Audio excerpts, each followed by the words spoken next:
আজকে আমরা বৃত্ত সম্পর্কিত ট্রিক দেখব। দেখো, একটি বৃত্তের ব্যাসার্ধ 50% বৃদ্ধি পেল, তাহলে ক্ষেত্রফল শতকরা কত বৃদ্ধি পাবে? একটি বৃত্তের ব্যাসার্ধ 100% বৃদ্ধি পেলে বৃত্তের ক্ষেত্রফল শতকরা কত বৃদ্ধি পাবে?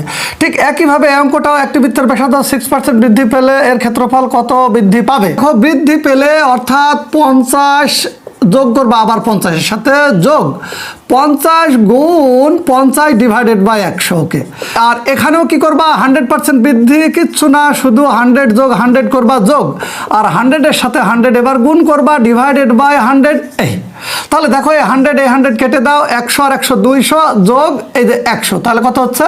300% বৃদ্ধি পাবে। এই যে 300% বৃদ্ধি।